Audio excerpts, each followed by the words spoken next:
भद्रं कर्णैभिः शृणुयाम देवाः भद्रं पश्येमाक्षभिर्यजत्राः स्थिरैरङ्गैस्तुष्टुवागुंसस्तनूभिः व्यशेम देवहितं यदायुः स्वस्ति न इन्द्रो वृद्धश्रवाः स्वस्ति नः पूषा विश्ववेदाः स्वस्ति नस्तार्क्ष्यो अरिष्टनेमिः स्वस्ति नो बृहस्पतिर्दधातु। ॐ शान्तिः शान्तिः शान्तिः।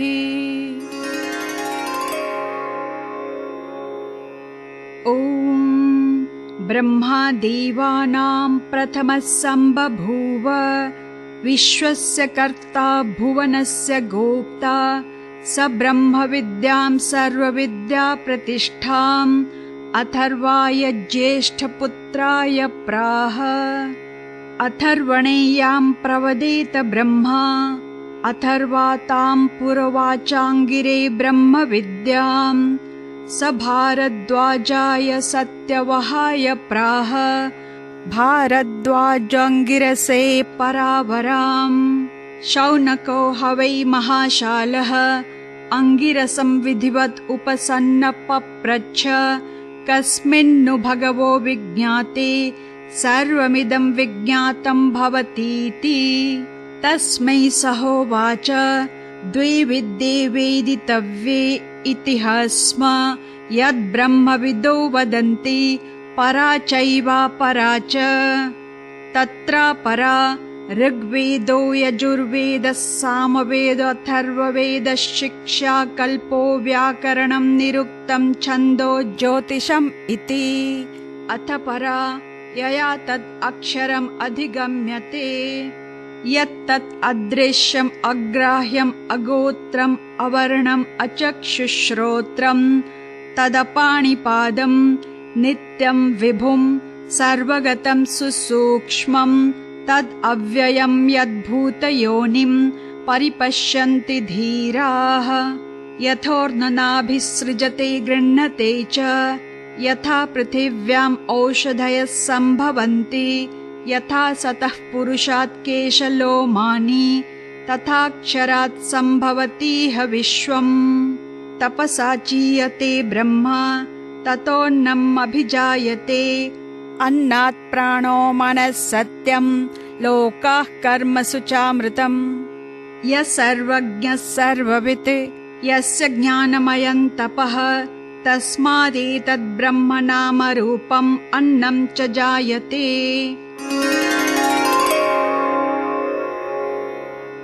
तदेतत् सत्यम् मन्त्रेषु कर्माणि कवयो यान्यपश्यन्स्तानि त्रेतायां बहुधा सन्ततानि तान्याचरथ नियतं सत्यकामाः एष वः पन्थाः सुकृतस्य लोके। यदा लेलायते ह्यर्चिः समिद्धे हव्यवाहने तदा जभागावन्तरेण आहुतिः प्रतिपादयेत्। यस्याग्निहोत्रम् अदर्शम् अपौर्णमासम् अचातुर्मास्यम् अनाग्रयणम् अतिथिवर्जितं च अहूतम् अवैश्वदेवम् अविधिनाहुतम् आसप्तमांस्तस्य लोकान् हिनस्ति। काली कराली च मनोजवा च सुलोहिताया च सुधूम्रवर्णा स्फुलिङ्गिनी विश्वरुची च देवी लेलायमाना इति सप्तजिह्वाः। एतेषु यश्चरते भ्राजमानेषु यथा कालं चाहुतयो ह्याददायन् तं नयन्ते ताः सूर्यस्य रश्मयः यत्र देवानां पतिरेकोऽधिवासः। एह्येहीति तमाहुतयः सुवर्चसः सूर्यस्य रश्मिभिर्यजमानं वहन्ति प्रियां वाचम् अभिवदन्त्योर्चयन्त्य एष वः पुण्यः सुकृतो ब्रह्मलोकः।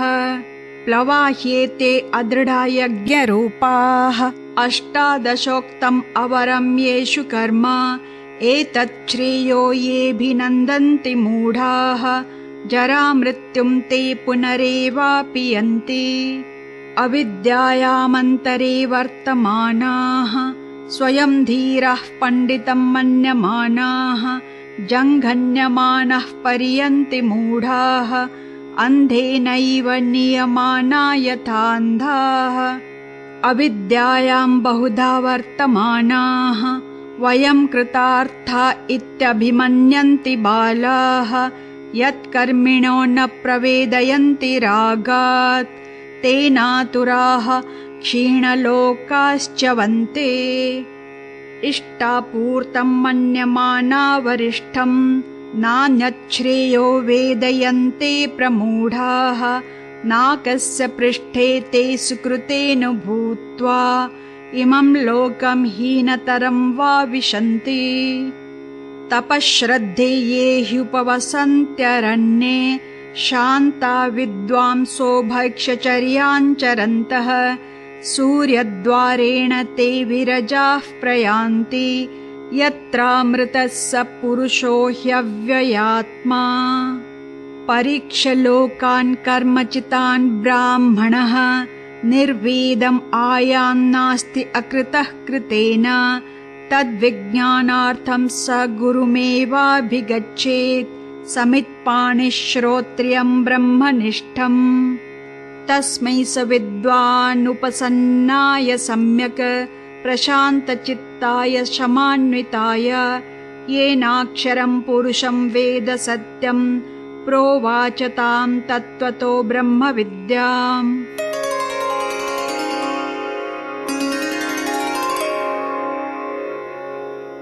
तदेतत् सत्यं यथा सुदीप्तात् पावकात् विस्फुलिङ्गाः सहस्रशः प्रभवन्ते स्वरूपाः तथाक्षरात् विविधाः सौम्यभावाः प्रजायन्ते तत्र चैवापि यन्ति।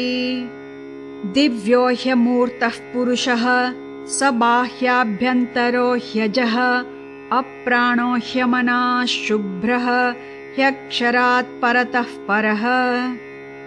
एतस्माज्जायते प्राणः मनः सर्वेन्द्रियाणि च खं वायुर्ज्योतिरापः पृथिवी विश्वस्य धारिणी। अग्निर्मूर्धा चक्षुषी चन्द्रसूर्यौ दिशः श्रोत्रे वाग्विवृताश्च वेदाः वायुः प्राणो हृदयं विश्वमस्य पद्भ्यां पृथिवी ह्येष सर्वभूतान्तरात्मा। तस्मादग्निः समिधो यस्य सूर्यः सोमात् पर्जन्य औषधयः पृथिव्यां पुमान् रेतः सिञ्चति योषितायां बह्वीः प्रजाः पुरुषात् सम्प्रसूताः। तस्मादृचः सामयजूंसि दीक्षा यज्ञाश्च सर्वे क्रतवो दक्षिणाश्च संवत्सरश्च यजमानश्च लोकाः सोमो यत्र पवते यत्र सूर्यः तस्माच्च देवा बहुधा सम्प्रसूताः साध्या मनुष्याः पशवो वयांसि प्राणापानौ व्रीहयवौ तपश्च श्रद्धा सत्यं ब्रह्मचर्यं विधिश्च। सप्त प्राणाः प्रभवन्ति तस्मात् सप्तार्चिषः समिधः सप्त होमाः सप्त इमे लोका येषु चरन्ति प्राणाः कुहाशया निहिताः सप्त सप्त। अतः समुद्रा गिरयश्च सर्वे अस्मात् स्यन्दन्ते सिन्धवः सर्वरूपाः अतश्च सर्वा औषधयो रसश्च येनैष भूतैस्तिष्ठते ह्यन्तरात्मा। पुरुष एवेदं विश्वं कर्म तपो ब्रह्म परामृतम् एतद्यो वेद निहितं गुहायां स्वविद्याग्रन्थिं विकिरतीह सौम्या।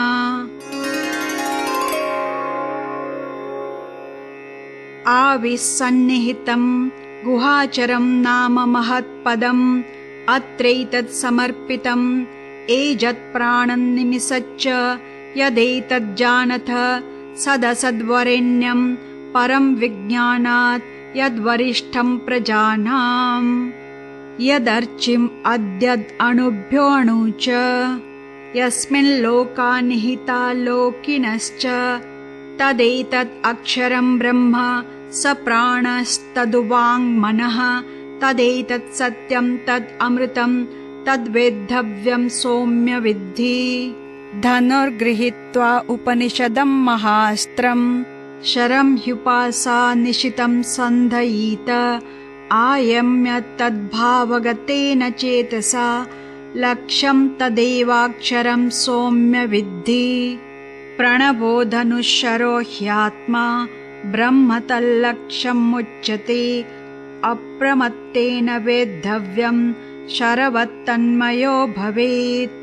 यस्मिन् द्यौः पृथिवी चान्तरिक्षम् ओतं मनः सह प्राणैश्च सर्वैः तमेवैकं जानथ आत्मानम् अन्याः वाचो विमुञ्चथामृतः सैष सेतुः। अरा इव रथनाभौ संहता यत्र नाड्यः स एषोऽन्तश्चरते बहुधा जायमानः ओमित्येवं ध्यायथ आत्मानं स्वस्ति वः पाराय तमसः परस्तात्। यः सर्वज्ञः सर्ववित् यस्यैष महिमा भुवि दिव्ये ब्रह्मपुरे ह्येषः व्योम्न्यात्मा प्रतिष्ठितः मनोमयः प्राणशरीरनेता प्रतिष्ठितोऽन्ये हृदयं सन्निधाय तद्विज्ञानेन परिपश्यन्ति धीराः आनन्दरूपम् अमृतं यद्विभाति। भिद्यते हृदयग्रन्थिः छिद्यन्ते सर्वसंशयाः क्षीयन्ते चास्य कर्माणि तस्मिन् दृष्टे परावरे। हिरण्मये परे कोशे विरजं ब्रह्म निष्कलं यच्छुभ्रं ज्योतिषां ज्योतिः तद्यदात्मविदो विदुः। न तत्र सूर्यो भाति न चन्द्रतारकं नेमा विद्युतो भान्ति कुतोऽयमग्निः तमेव भान्तमनुभाति सर्वं तस्य भासा सर्वमिदं विभाति। ब्रह्मैवेदम् अमृतं पुरस्तात् ब्रह्म पश्चात् ब्रह्म दक्षिणतश्चोत्तरेण अधश्चोर्ध्वं च प्रसृतं ब्रह्मैवेदं विश्वमिदं वरिष्ठम्।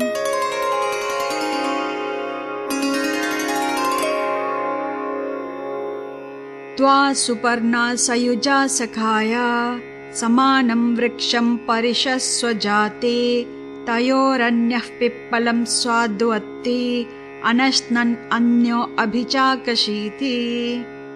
समाने वृक्षे पुरुषो निमग्नः अनीशया शोचति मुह्यमानः जुष्टं यदा पश्यति अन्यमीशम् अस्य महिमानम् इति वीतशोकः। यदा पश्यति रुक्मवर्णं कर्तारमीशं पुरुषं ब्रह्मयोनिं तदा विद्वान् पुण्यपापे विधूय निरञ्जनः परमं साम्यमुपैति। प्राणो ह्येषः यः सर्वभूतैर्विभाति विजानन् विद्वान् भवतेनातिवादी। आत्मक्रीड आत्मरतिः क्रियावान् एष ब्रह्मविदां वरिष्ठः। सत्येन लभ्यस्तपसा ह्येष आत्मा सम्यग्ज्ञानेन ब्रह्मचर्येण नित्यम्। अन्तःशरीरे ज्योतिर्मयो हि शुभ्रः यं पश्यन्ति यतयः क्षीणदोषाः। सत्यमेव जयति नानृतं सत्येन पन्था विततो देवयानः। येनाक्रमन्त्रिषयो ह्याप्तकामाः यत्र तत्सत्यस्य परमं निधानम्। बृहच्च तद्दिव्यम् अचिन्त्यरूपम् सूक्ष्माच्च तत्सूक्ष्मतरं विभाति। दूरात् सुदूरे तदिहान्तिके च पश्यत्स्विहैव निहितं गुहायाम्। न चक्षुषा गृह्यते नापि वाचा नानेर्देवैस्तपसा कर्मणा वा ज्ञानप्रसादेन विशुद्धसत्त्वः ततस्तु तं पश्यते निष्कलं ध्यायमानः। एषोऽणुरात्मा चेतसा वेदितव्यः, यस्मिन् प्राणः पञ्चधा संविवेश। प्राणैश्चित्तं सर्वमोतं प्रजानां, यस्मिन् विशुद्धि विभवत्येष आत्मा। यं यं लोकं मनसा संविभाति, विशुद्धसत्त्वः कामयते यांश्च कामान्, तं तं लोकं जयते तांश्च कामान्। तस्मात् आत्मज्ञं ह्यर्चयेत् भूतिकामः। स वेदैतत्परमं ब्रह्मधाम, यत्र विश्वं निहितं भाति शुभ्रम्। उपासते पुरुषं ये ह्यकामाः, ते शुक्रम् एतत् अतिवर्तन्ति धीराः। कामान्यः कामयते मन्यमानः, स कामभिर्जायते तत्र तत्र। पर्याप्तकामस्य कृतात्मनस्तु, इहैव सर्वे प्रविलीयन्ति कामाः। नायमात्मा प्रवचनेन लभ्यः, न मेधया न बहुना श्रुतेन। यमेवैष वृणुते तेन लभ्यः, तस्यैष आत्मा विवृणुते तनुं स्वाम्। नायमात्मा बलहीनेन लभ्यः, न च प्रमादात् तपसो वाप्यलिङ्गात्। एतैरुपायैर्यतते यस्तु विद्वान्, तस्यैष आत्मा विशति ब्रह्मधाम। सम्प्राप्यैनं ऋषयो ज्ञानतृप्ताः, कृतात्मानो वीतरागाः प्रशान्ताः। ते सर्वगं सर्वतः प्राप्य धीराः, युक्तात्मानः सर्वमेवाविशन्ति। वेदान्तविज्ञानसुनिश्चितार्थाः, संन्यासयोगाद्यतयः शुद्धसत्त्वाः। ते ब्रह्मलोकेषु परान्तकाले, परामृताः परिमुच्यन्ति सर्वे। गताः कलाः 15 प्रतिष्ठाः, देवाश्च सर्वे प्रतिदेवतासु। कर्माणि विज्ञानमयश्च आत्मा, परिव्यये सर्व एकीभवन्ति। यथा नद्यः स्यन्दमानाः समुद्रे, अस्तं गच्छन्ति नामरूपे विहाय। तथा विद्वान् नामरूपाद् विमुक्तः, परात् परं पुरुषम् उपैति दिव्यम्। स यो हवै तत्परमं ब्रह्म वेद, ब्रह्मैव भवति। न अस्य अब्रह्मवित्कुले भवति, तरति शोकं तरति पाप्मानं। गुहाग्रन्थिभ्यो विमुक्तः अमृतो भवति। तदेतत्र चाभ्युक्तं, क्रियावन्तः श्रोत्रिया ब्रह्मनिष्ठाः। स्वयं जुह्वत एकर्षिं श्रद्धयन्तः, तेषाम् एवैषां ब्रह्मविद्यां वदेत। शिरोव्रतं विधिवदैस्तु जीर्णम्। तदेतत् सत्यं ऋषिरङ्गिराः पुरोवाच, नैतद् अचीर्णव्रतो अधीते। नमः परमर्षिभ्यो नमः परमर्षिभ्यः।